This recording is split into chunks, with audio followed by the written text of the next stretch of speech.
Natalie dibesarkan di New Mexico, tetapi kemudian pindah ke Colorado. Dia bekerja sebagai seorang asisten dokter gigi, dan menurut pandangan orang-orang, Natalie digambarkan sangat bahagia dan penuh energi. Natalie yang berusia 24 tahun menikah dengan seorang pelukis berusia 21 tahun bernama Matthew. Pernikahan mereka dilaksanakan pada November 1996 dan kemudian mereka dikaruniai seorang putri pada 1999. Tetapi sebenarnya, keluarga Natalie tidak begitu menyetujui pernikahan mereka. Berbeda halnya dengan Natalie, dia tetap tinggal nyaman bersama Michael dan putrinya adalah segalanya baginya. Pada September 1999, Matthew menelpon polisi dan memberitahukan bahwa Natalie belum pulang setelah pamit berbelanja. Polisi segera bergerak dengan melakukan pencarian.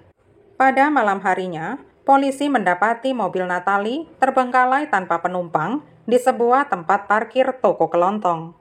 Tetapi saat kamera CCTV diperiksa, ternyata Natalie tidak tampak pernah berada di dalam toko. Selang sehari Natalie menghilang, mayatnya ditemukan oleh beberapa pendaki di Rocky Mountain.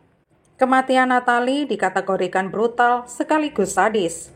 Tampaknya dia telah dipukuli, dicekik, dan juga dipenggal.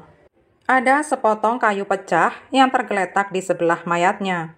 Dugaan besar polisi, Natalie dibunuh di tempat lain, mengingat sangat sedikitnya darah yang ditemukan di TKP. Area tempat ditemukannya mayat Natalie yang bernama Left Hand Canyon memang dikenal orang sebagai tempat pembuangan. Left Hand Canyon telah menjadi semacam tempat kejahatan terjadi dan tempat pembunuhan yang tidak terhitung banyaknya. Para pembunuh suka membuang mayat korbannya di sana karena jurang itu gelap gulita di malam hari. Lokasinya yang terpencil juga semakin mendukungnya sebagai tempat pembuangan mayat. Tercatat beberapa kejahatan lain yang telah terjadi di Denver yang semuanya mirip-mirip dengan kasus Natalie. Tetapi sayangnya, kasus Natalie sama sekali tidak ada kaitannya dengan kasus-kasus Denver lainnya. Polisi mulai menyelidiki pernikahan Natalie dan Matthew, tetapi tidak ada bukti akan adanya kekerasan dalam rumah tangga ataupun masalah-masalah lainnya. Polisi selanjutnya mengadakan penelitian lebih dalam atas mobil Natalie. Di mobilnya terdapat rumput gunung dan jarum pinus. Kedua jenis tanaman ini hanya bisa ditemui di dataran tinggi. Mobilnya memiliki 3 jenis ban yang berbeda. Polisi mengambil jejak ban dan ternyata ketiga jejak ban itulah yang dijumpai oleh polisi di tempat jenazah Natalie ditemukan. Tampak seluruh sisi kanan mobil Natalie tergores. Ketika polisi melakukan pengamatan dalam sejarah hidup Matthew, diketahui bahwa dia pernah mengalami kecelakaan mobil saat dia masih muda dan salah satu matanya menjadi buta. Polisi menjadi sangat yakin kalau Matthew lah yang telah membunuh Natalie, kemudian dia mengendarai mobil Natalie ke area pegunungan, dan setelah membuang jenazahnya di sana, dia pun membuang mobil itu di parkiran sebuah toko kelontong. Polisi segera mencari catatan telepon Matthew. Mereka mempelajari kalau dia sempat mengadakan kontak dengan istri saudaranya yang bernama Lisa. Mereka berbicara tentang keinginan mereka untuk hidup bersama, sekalipun sudah sama-sama terikat pernikahan. Dari para tetangga Lisa, polisi mendapat informasi bahwa Matthew akan masuk ke rumahnya ketika suaminya sedang tidak ada di rumah. Lisa juga telah mengirim beberapa fotonya setelah pembunuhan atas Natalie terjadi. Matthew membalasnya dengan mengatakan kalau dia sangat menyukai foto-foto Lisa itu, betapa menyenangkan dan indahnya kehidupan intim mereka berdua, dan bahwa dia sangat mencintai Lisa. Ketika Matthew ditanya polisi, dia mengatakan punya alibi dan saat kejadian itu, dia sedang ada di rumah bersama putrinya. Polisi juga berbicara dengan Lisa dan dia mengatakan berada di rumah bersama suaminya, Marcus. Di dalam mobil Natalie, polisi menemukan sarung tangan berdarah. Saat diuji, ternyata darah itu adalah darah Natalie. Sebuah laporan otopsi menunjukkan kalau Natalie sudah dalam keadaan tewas ketika Matthew memenggal kepalanya di sebuah tempat terpencil. Polisi mendatangi tempat kerja Matthew dengan maksud mencari bukti. Di tempat sampahnya, mereka menemukan tas belanja plastik Walmart.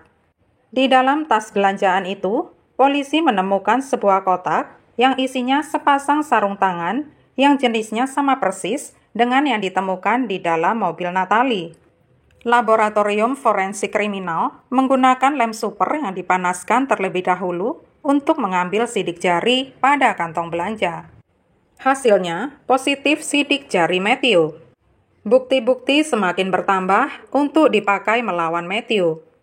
Di dalam mobilnya, polisi menemukan sebatang kayu yang cocok dengan pecahan kayu yang ada di sebelah mayat Natalie.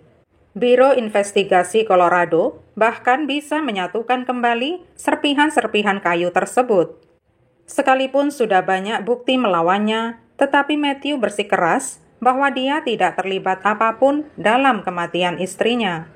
Polisi menyimpulkan kalau Matthew berusaha membuat seolah-olah Natalie diculik dari tempat parkir toko kelontong.